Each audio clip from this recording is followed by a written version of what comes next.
Hello, hello, my beautiful empresses. Welcome back to Embody Your Empress. My name is Sarah King, the host of this show and founder of Empress Nation. Today, we are joined with our very first male guest on the show. So I'm very excited to be introducing Dr. Robb Kelly. He is the expert in overcoming addiction, helping others to do this, and has a 97% success rate with what he does. Not only does he help people in changing their lives, but he's also out there mentoring other entrepreneurs and sharing his valuable knowledge with the world. Welcome, Dr. Robb Kelly. Sarah, great to be here. Thank you. Welcome, welcome. I love hearing journeys. So can you please take us on the journey of Dr. Robb, where you've been, where you've come from as a human and as a soul, and how you came to be doing this valuable work in the world?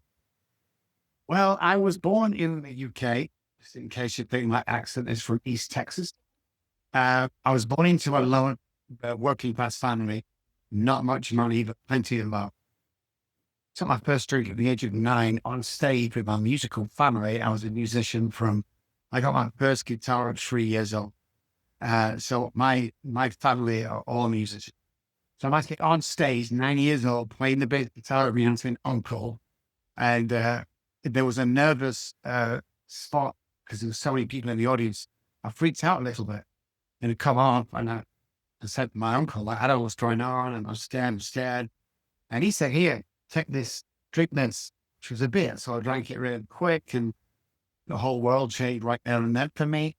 And that became my go-to to stop getting nervous stuff. So I carried on with the bands over the years, finished school, went to college. Lucky enough to get to college where I come from, the projects or the council estates. Got through college just about. Everything's going amazing. Joined the police force, got fired there for being drunk. Started my own business, going amazing. And got married, had 2 children, ages 1 and 3. And everything just imploded. Everything came down on me because I was thinking every day, but didn't know I had a problem. The chaos around me every day that I didn't see because of my alcoholism, drunk from the moment I woke up to the second I passed out. Uh, I had 2 little girls that were taken off me because I was in charge of them for a couple of days, and I went on a bender. And then 2 little girls that got changed nappies, diapers, or fed food for 2 days. And they killed them. The police took them off me, and the authorities were saying. And the last thing my daughter said to me was, Daddy, Daddy, please stop drinking, is what she said. And I couldn't do it. Couldn't do it. So about 2 weeks after that, I signed everything out to my wife. This is the wife that stabbed twice, 3 times, I can't remember, because she won't let me finish a bottle of vodka. So when I went to Spain, fled to Spain, because there were an attempted murder charge out on me at the time.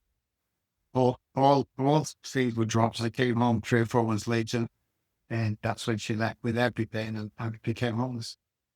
I mean, it was that vicious for me. All the signs were there, but I couldn't see that.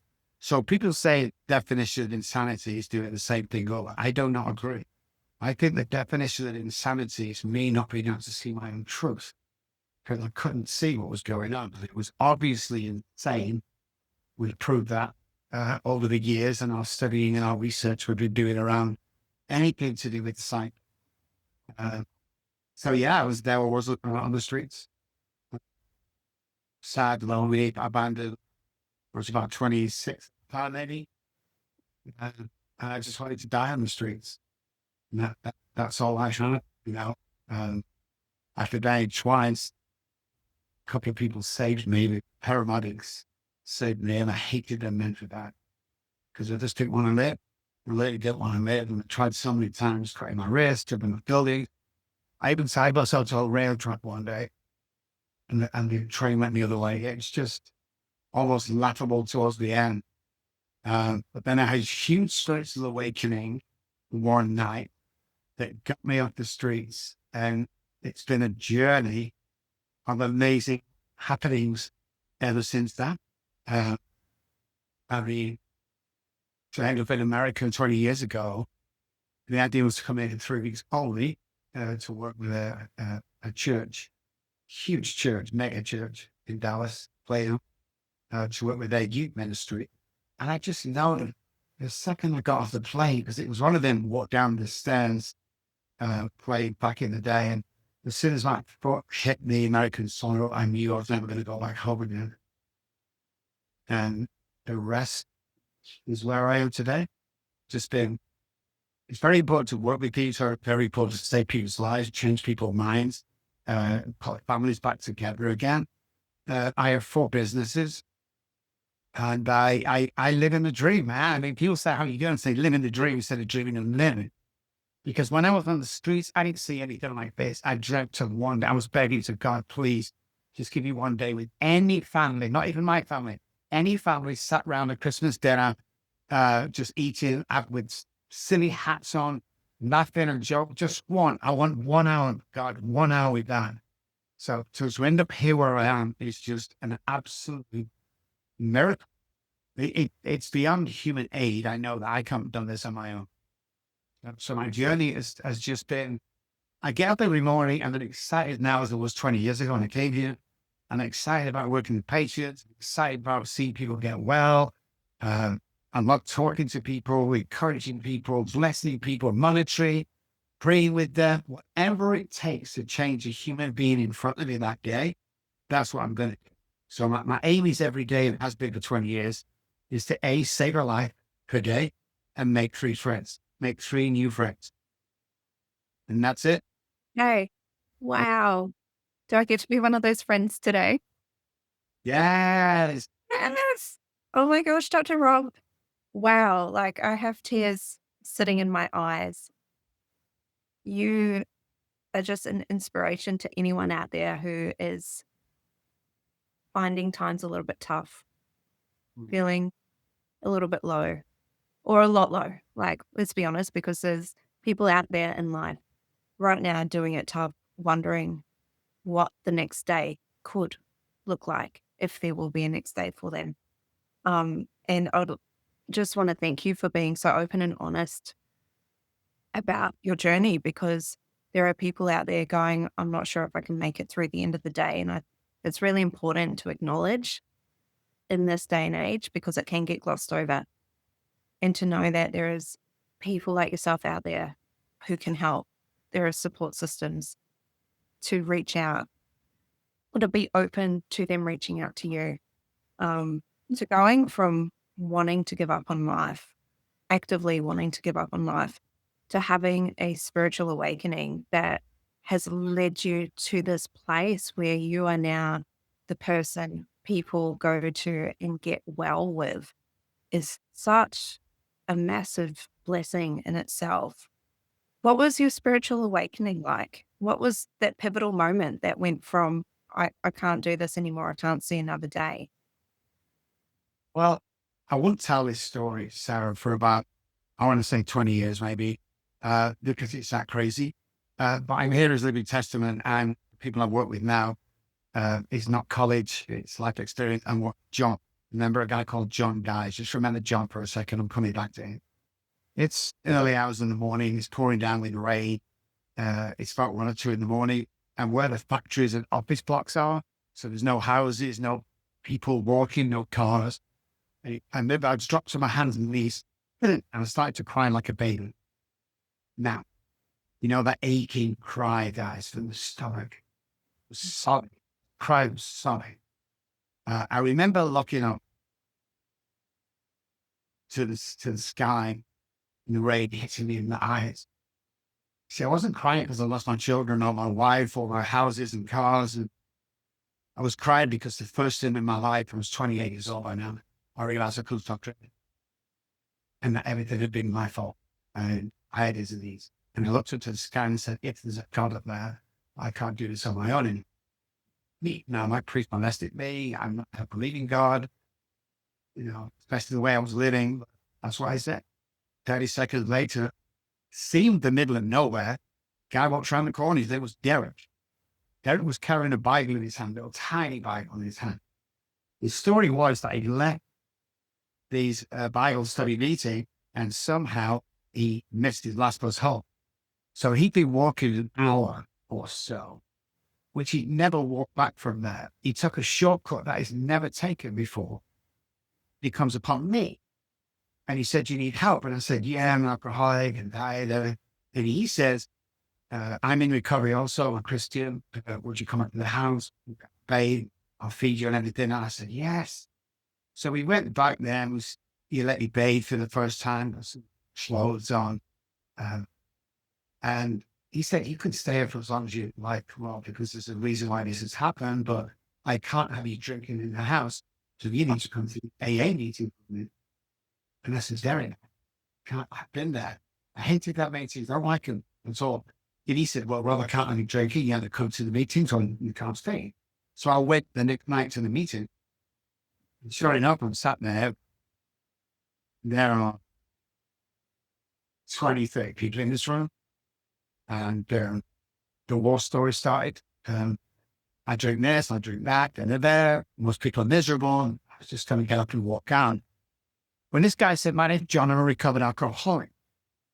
And I looked at this, like in slow motion as if it was yesterday. So I looked at Derek and I said, "What did he just say?" And Derek said he was recovered. And I went, "You can't do that. You can't recover him. I lost everything, Derek. I'm gonna speak to him later." The next 7 minutes changed my life. Because what he spoke about was not only the big book, he spoke about God and the big book. And he fascinated me. So after the meeting, I walked over and I said, "Hey, John, my name's Ron. Will you sponsor me?" So he said, "No, unfortunately, I won't sponsor you, but I will be your spiritual advisor for a period of 12 weeks. What that looked like, it looked like every Wednesday, I would leave Derek's at 6, get there for 7, 8 o'clock, I'd leave down for 9. That was my regular Wednesday every single week, 12 weeks. Now, the only thing I found worrying is I got to his apartment. Let's say I got there at 6:45.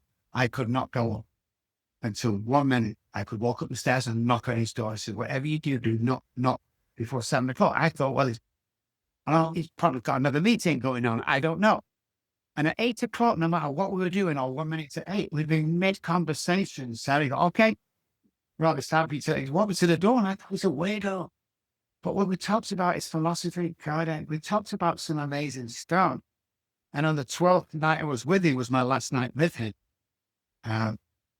He said, "Rob, your life's going to change. You've been chosen." And I said, "John, I love you and thank you for everything. But I'm in Derek's basement on a blow-up mattress. Nobody knows I'm there. It's impossible." And he said, "Trust me. By the way, you'll also be going thousands of miles away from you, from me." And I said, "This not possible. I've got no money in it." Anyway, I get told, goes to bed. Next morning, I get up. Derek's already left for work. I'm punting around the house, cleaning the dishes and stuff. And he comes home and he says, Rob, there's a guy at work. He switched to factory floors. He's just resigned. Do you want a part-time job?" And we went, "Oh my God, yes, please." So off I went. And during the week, it turned into a full-time job because I got on with everybody. So I'm thinking of John. I said, "Wow, my life will change." I'm working with people as well. I'm working with people suffering from alcoholism and addiction, and they're getting well. So when I got my first paycheck, probably 2 weeks into that job, it was cash stapled to an envelope. And I went straight to the gas station, on the petrol station. I bought John a little teddy bear and a card. And I wrote on the card, "Thank you, John, for introducing me to God, because he, capital H, took the compulsion to drink away." That's what I wrote, as if it was yesterday. I couldn't wait to get to that. I was walking to his house, I was excited, I couldn't wait to tell him all the good things that's happened. And when I got there, it looked like nobody had ever lived there. Like the next curtains were dirtier.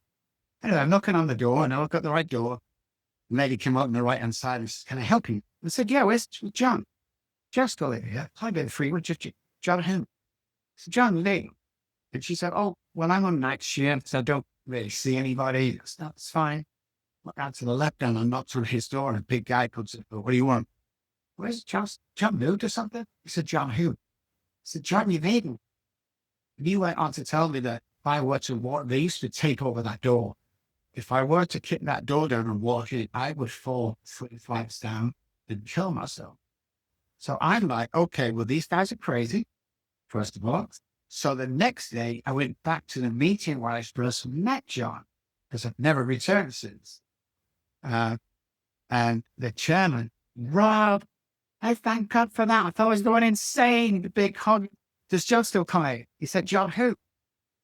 I said, the guy I was talking to. I was over near the copper machine. We were chatting away. And he said, oh my God, Rob, we thought you were praying. You were talking to yourself.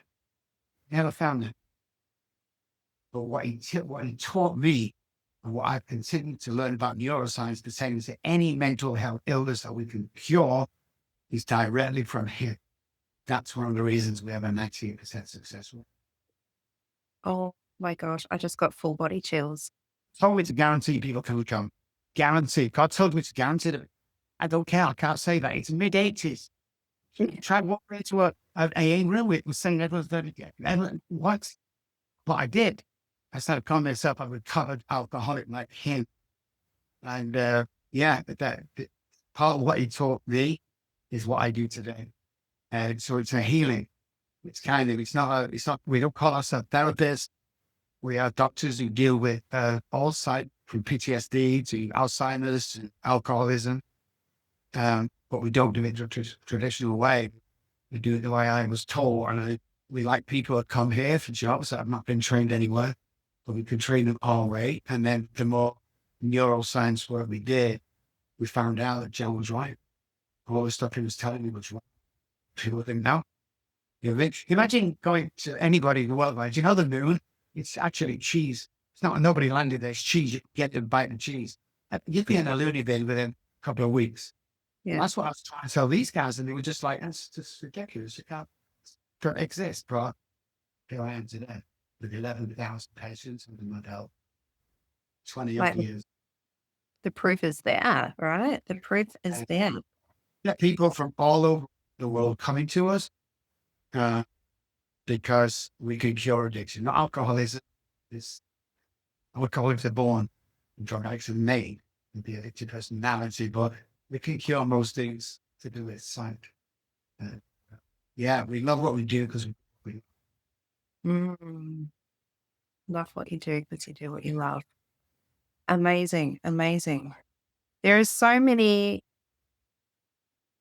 addicts. Yeah, so many addicts around. And I would love your thoughts on this. Australia has a massive binge drinking culture, and it is considered normal here. You go to other parts in the world and they have that look on their face going, what do you mean they drink so much? They drink so often.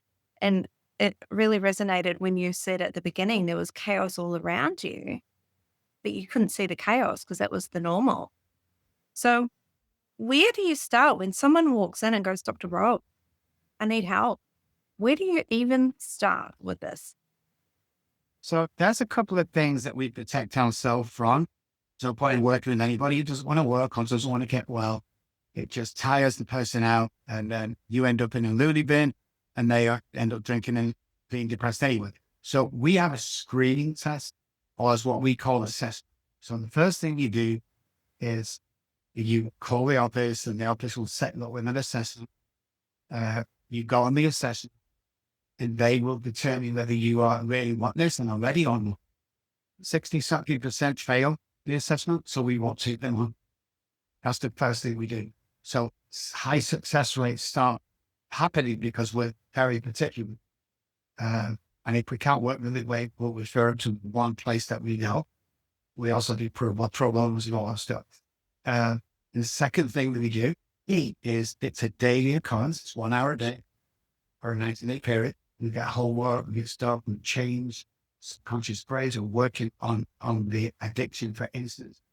The other thing that makes a difference is, I noticed when I was in treatment, that the treatment centers have what's called family weekend, where the family fly in, and then you sit in a room with dad, and the children tell dad what a bad daddy is and the bad thing he's done. And I didn't think that was appropriate. I didn't think that helped at all.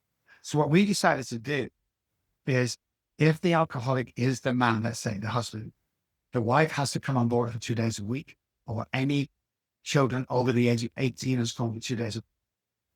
when we work with the families, and it's not, when we sit down with the wives, they go, okay, let me tell you about my husband. He goes, stop. This isn't about your husband. This is about me. Well, I've got nothing to do with it. It's nothing to do with it. It's his illness. Okay, Mrs.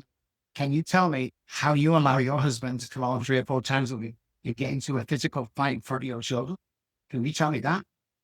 The tears start. We work with her on her stuff, and then we work with him on his stuff. None of them talk about each other. Then what we do, you slip to your own rest and we pull them in together towards the program. So everybody's on the same page, knowing exactly what's going on. When we use that method of treatment in our places, facilities, the success rate in the alcohol goes up by 42% alone. Now we're hitting 60, 70, I don't know what percent, but we're only, the norm for here is between 3 and 10%, 10% at the most. So when you're getting our figures, you have to be serious about what we're doing, which we are.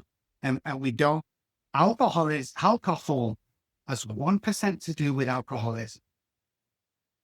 That's it. And the same with drugs or any other food, cake, sex, porn, passion. It's not to do with the incident.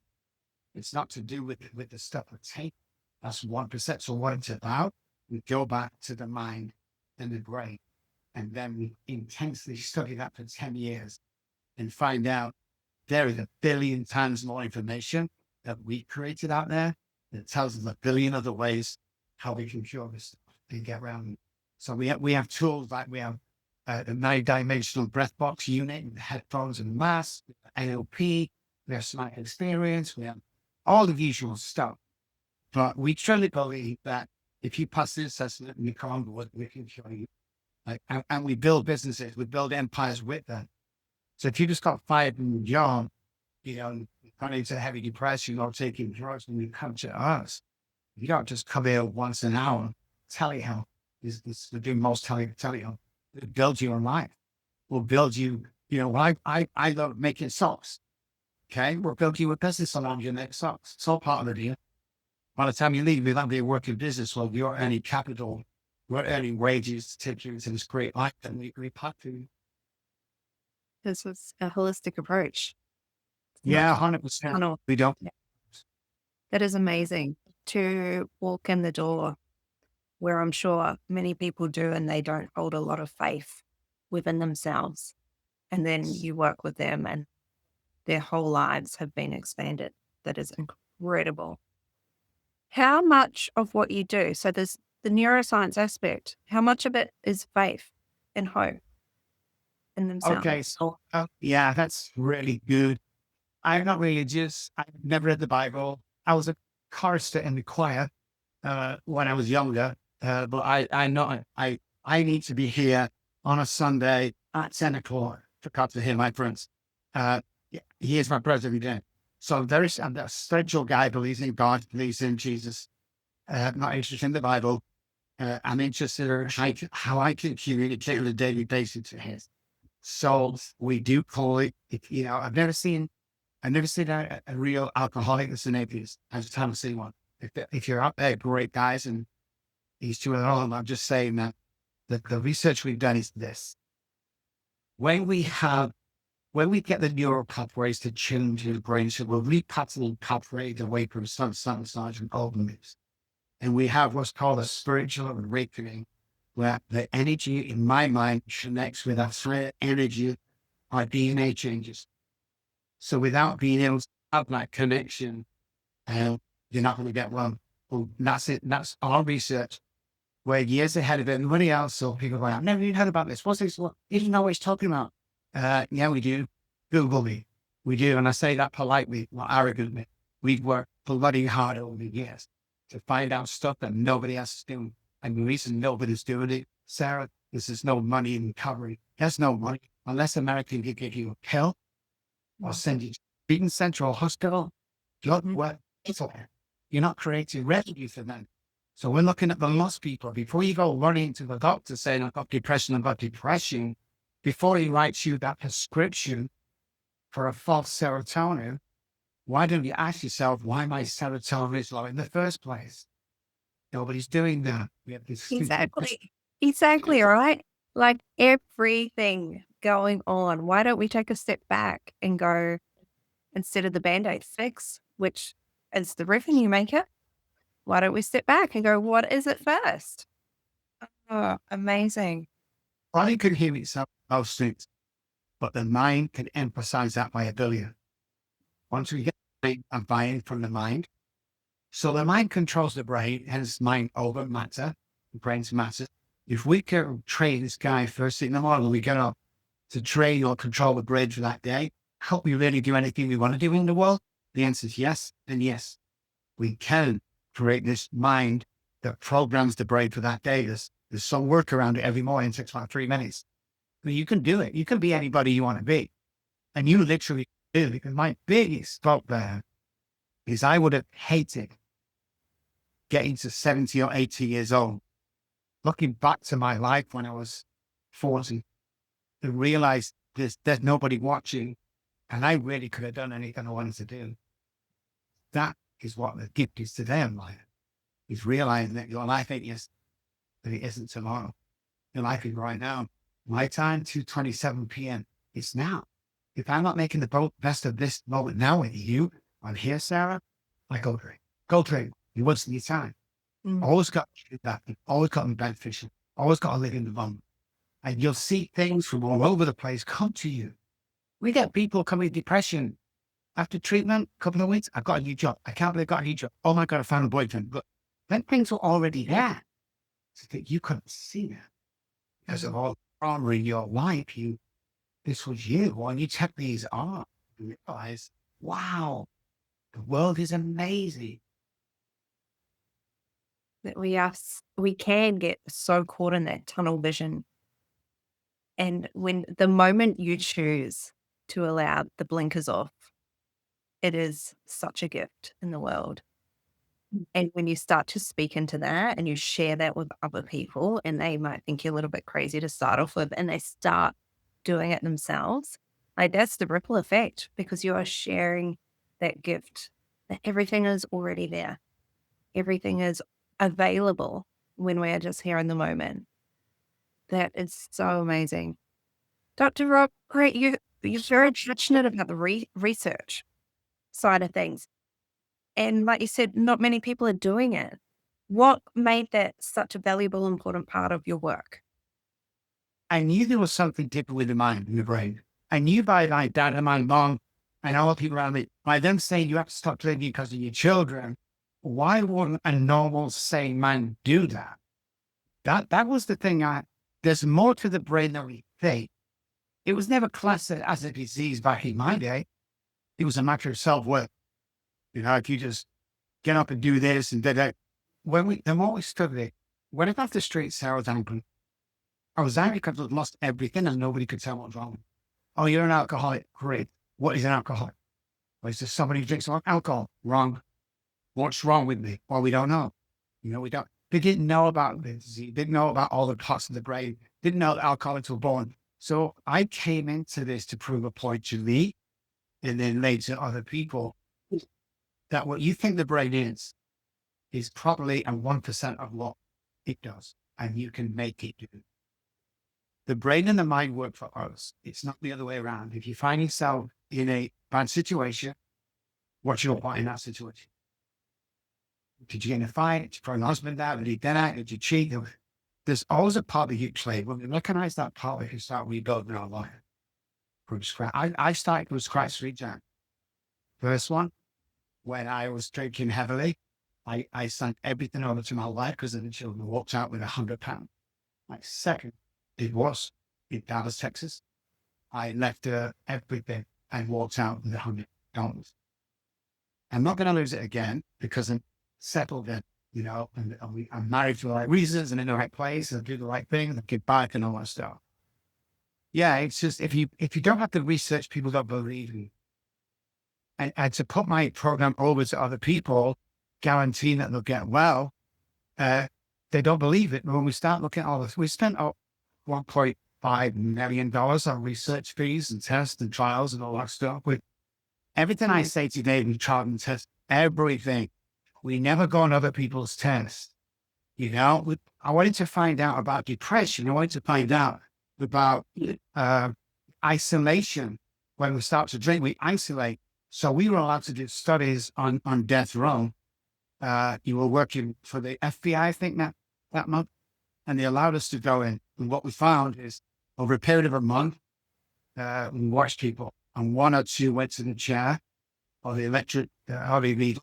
And our research shows that over 90%, probably 93% of people that sat in the chair that is death or insane. And the reason why we're insane is because we took their identity off them. You're no longer John, you're 7662567. And we took our identity away. When you take someone's identity away, isolate them, they're the two things that you can 100% move to the insane. 100%. Wow. That is, I don't even have the words for that. When you take someone's identity away, it takes everything. That's why nobody realizes yet how much damage COVID did. Because we isolated people and we took my identity up there. We wore a mask. We haven't seen the after effects, the fallout from that yet. No. We will do in this couple of years. But yeah, mind is very sensitive, mind is very clever, and you have to know how to treat it. We can't bash the mind, we can't be tortured, we can't be, when I say tortures, we stay in relationships way too long. We stay in jobs way too long because the human ability to do a couple of things is crazy. So the more you seek for comfort, the faster you'll die. That's it. A human being's not meant, what? Not meant to sit there. Like that, they're hunted for walking every day. We don't do that. You get in a car, go to work, sit in an office chair, 8 hours, go call, watch TV, go to bed. You're dying slowly while you're doing this. I hope you realize. I'm not even going to talk about the food and the methylation behind that the poison is in. But yeah, I mean, you've got to know what you're dealing with. You've got to know that it's not because the sign. Medication is not the be all and end all. In actual fact, it's the last thing you should try. Because anything you put in your system that's alien, Tylenol, anything, has an adverse effect on the brain. So if you're on ADHD medicine, Tylenol, being an ADHD, it's definitely a deficit. It's an overload, it's not a deficit. Then your brain, as a child, under 21, is changed forever. You can restore and reprogram to get to the scene. But over here, unfortunately, we're giving all our kids Adderall, Vyvanse, respecting the brain to work properly, and it doesn't. It really does. Wow. And I think that is an invitation for everyone to open your own eyes and make your own decisions, because it's quite easy just to get shuffled down that, following the sheep path. And, someone hands you something, okay, yep, and not look into it. Like you say with food, we just consume. When you actually start looking at ingredients, what's in things, and so you walk into 90% of stuff that you'll pick up the shelf, it starts with canola oil or Ramsay seed oils or coloring or genetically modified. I mean, we were doing a live thing on TV some months ago. And the point was, when you go into your buying health stuff, what's actually in it, and we picked up this very well-known bar, and on the front of this health bar, 9 grams of protein, 0 fat. I'm thinking, wow, this has got to be good. I'm buying this for my family because this is pretty cool. Well, on my camera, which I got off the shelf and I turned it around, in them 27 ingredients, there was canola oil was the first one, sunflower oil was the second, unknown oil was the third. I feel that unknown oil was on there. So out of the 27 ingredients, 1 ingredient was good. The rest of the 26, you can't methylate as a human being. So this is what happens. Buy this food, okay? If we can't methylate something, it becomes a deficiency. The deficiency causes the heart problems. You see, we don't use it. We don't use the source as we eat it. So if I'm eating eggs and stuff, them eggs have to be methylated into a source that the body can use. So if we can't methylate that 9% of the food from the supermarket, then there's a deficiency. The deficiency is the illness. So look at every illness in the world. Everything you can mention comes down to two things: toxicity and deficiency. That's all. Getting poisoned, they not want meat. That's it. I dare any other doctor out there to define. That's, I mean, the guys, well, I'm good, Mark. 4 hours sleep I get. That's all I need. I don't. That's how I survive. But come back to me when you're 40 and you're not 90. If you live that long, you need 8 hours of sleep to repair all the body and the cells to repair. You need to eat a balance. So you need to get 30 grams of protein inside you in 30 minutes. And they do 30 minutes of exercise, walk around the house, walk the dog. If you start that way, plus our morning routine, your life will change. My gosh. It's an invitation to everyone right now. Look at how we're living our lives. How are we living our lives? Is that the choice we want to make? Some of those things, so simple. People do that. There was a huge lesson that I based my second book on it. And it's being caught in comfort zone. And we stay in comfort zone. There was a schoolgirl, 15 years old, snatched off the streets in Manchester, 1969 or something. There was a huge manhunt for her, and they couldn't find it. Blue-eyed, blonde hair, 15 years old. They had to pull men up it, and a couple of months went by. Nobody could find it. 9 months later, a police car is following another car down a country road, and he has a back broken leg. So he pulls it over. Now, back in the day, apparently, walkie-talkies and stuff, they used to ask you when they pulled you over, what's in the trunk? What's in the boot of the car? You have a jacket, pair of boots, and you open it up, you have a jacket, pair. Yeah, okay. What's your speed? On you go. When this guy wouldn't answer what was in the trunk, they opened it up and they found a stolen screwdriver. That was it, Sarah. A stolen screwdriver. That's all they found. No receipt. Tag still on it. Like the midday, he was paid off and sold it. Okay. Now they've got a house and search for other stuff is stolen. And sure enough, there were lawnmowers, ladders, hammers, drills that he stolen. But while searching, they see this big box in the corner. What a box. It's 4 foot high-ish by 12 foot wide-ish. And they said to him, we know you've got raw stolen goods in there. And he refused to acknowledge that was here. Had nothing to do with that. So they smashed the big lock off it. They opened this huge big box crate. And there was the girl that went missing 9 months ago. She was battered, she was bruised, but she was alive. He used to take her out every day, abuse her, bath, restroom, back in every day for 9 months. When the police lady led over, she took this little girl's hand and she helped the girl step outside the box. She took her police coat off and she wrapped it around the girl and gave her a little hug. What's the first thing the girl did? She got back in the box. And that's what we do every single day in our life. You might not be as adamant as that. You cannot get stagnant. You cannot get back in the box. You can anything that you want to do. I don't care what you join to. If the husband met you and you got 3 kids in a broken down apartment, this is a crossroads, baby. This is a crossroads. We love crossroads because the amount of people we've seen save, the amount of people we've seen create empires from nothing to achieve, whether it be a father, getting children back.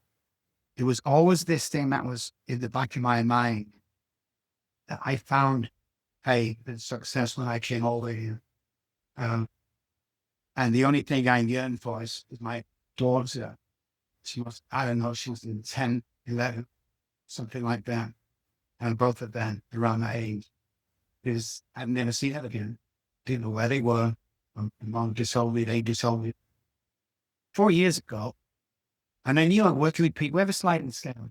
So we have a whack at $150,000 back into community chat on our own bank.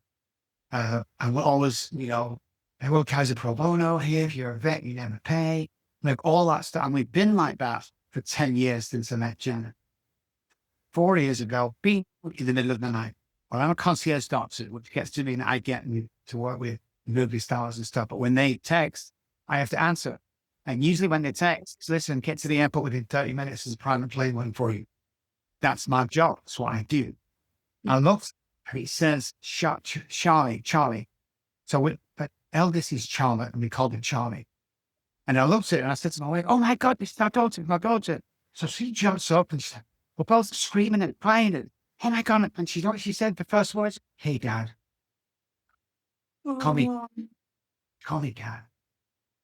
And I read it. It's like, enough is enough. It's about time we met. I've seen you on TV and I've got something really important to show you. So we have people around us, as you can imagine. So within, I don't know, an hour, 2 hours, we're on a plane heading back to the UK. We get set time, slept in a hotel around the corner from their house. We set off 8 o'clock from the hotel. I'm crying and shaking and nervous. I can't go. I'm, feeling abandoned and guilty and shame and remorse. And we get to a door and I couldn't knock on it. I just said to my wife, I can't do it. I'm shaking. I'm streaming with tears. Without even noticing, she'd opened the door real quick. yeah. We cried and laughed. Felt like an hour, probably a minute. And then she took me by my hand. She walked me into her living and she handed me my 3-month-old granddaughter. Oh my gosh. There and then I knew, I don't give a shit what people think about me. I'm doing everything. God's just showing me doing the right thing. I don't care what people do. A lot of people do. Hey, they go, what they're doing, it hurts. It's horrible. I don't care. I don't care. What are you going to do to me that I haven't already done to myself? No. You're going to cancel it? I don't care. You're going to throw me out in the office? I'll get another one. You know?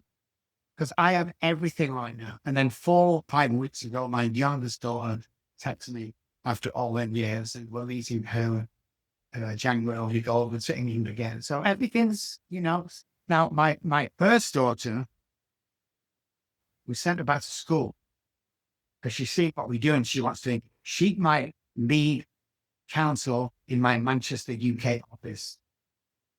Wow. Yeah. So we get to work with fathers and daughters or fathers that, and, it's like, well, I will work with you and my daughter will work with you. They go, do you have my daughter that's done the same thing? I said, yeah, they do. You can't write it. Can't write it, Sarah. And So for moment. that's not true. You just exaggerate now. As they find out who I am, especially my wife now, Janet, I met her 2 years ago and I told all these things. I used to be a musician at Abbey Road. And she said one day, are you making some of this stuff up? Because you can't do all that in a lifetime. And then after about 3 years, when we sat on the doctor with 8 million viewers, she goes, holy crap. And then we meet this superstar and that rock star. Oh my God, you do. It's like, I ain't one of these, Mike. Do it or don't. Don't middle at the road for me. I'm either going to do it better than anybody else in the world, or I'm not going to touch it. I love it. I love it. So go out there and do it. Everyone listening, go out and do that thing. Don't get back on it. Yeah, nobody's watching. I don't do it. Marry that girl, date that guy, buy that house. Start that little business. You hate your job, start a little business. Get a little website, GoDaddy, $9. Yeah. Business costs $10. You got a little business. Work it really hard, promote it, get on Facebook, social media, keep promoting what you're selling. And sooner enough, the little tiny job will overpower the big job because it's paying you more money. You get rid of the job you hate anyway, so that there's no lock there, and you create empires. Don't build businesses, guys. Build empires. You've got to be doing multi-million dollars so we can help loads and loads of people and we can, give back. And it's just, I have all the toys and everything I want. Don't get me wrong. But if you took everything up, all my cars and everything, and stuck me in a tent with my wife, my this Goldberg and my cat, I'm going to be as happy tomorrow as I am today. This material stuff. I was homeless. I don't have anything that I can't walk away from in 30 seconds. I just don't. It's just stuff. I don't care. Somebody came in there. I have an English restaurant next door to my offices that I own as well. And I bought this crazy Bentley, brand new speed. And it's horrendous how much it cost. They're like, oh my God, I can't believe how much it. Well, I said, take the car out for a spin. They're like, what? I took it out for a spin. I can't, it's $300,000. Just take the car. What's wrong with you? Take it for a spin. And they won't. I'm not attached to these things, Oh my gosh, I love it. Can you get a Ferrari and I'll take it for a spin, please? There you go. I've done that. Enjoy life. Enjoy life. Enjoy life. Oh, amazing. Thank you, Dr. Robb. We have to wrap up our conversation, but this has been so expanding for me. I've just loved hearing your first-hand experiences in life and what you took as what someone might deem as a failure, and you just ran with it, and you are changing the world. You are changing people's lives, and you're changing families and communities. And I'm getting full body chills as I say that because that is the truth. And thank you so much for sharing that wisdom with us here today. I appreciate it so much. I have to tell you that we turn down 15 podcasts every week or 2 weeks or 3 weeks. What Courtney does, I think you'll like and so her job is to go out and find out people are changing the world. They don't care if you got one follower or a million or been on pod, it doesn't make any difference. When she finds someone changing the world, then we come and ask them on their podcast. So only special people that are changing the world do we break the time to be here with that person. So A, thank you for changing the world. And B, such an amazing person. You're an amazing podcast. If you're not in money at this by now, say, Brian, you are so good. When to talk, when to not talk, mind-blowingly good. Top 3 of my 2,000 podcasters I know, probably the top 3. Oh my You are in. gosh. Yeah. It's just You're making amazing. me cry. Where's the 45 minutes gone? I don't even know where it's gone. I know, right? I know. That just has made my world. Thank you so much. And I really, really appreciate you and your time and your team and what you do. I have someone in my life who has been an addict. And so I know how valuable this is. And I know how much the world changes. Yeah. So thank you. Thank you.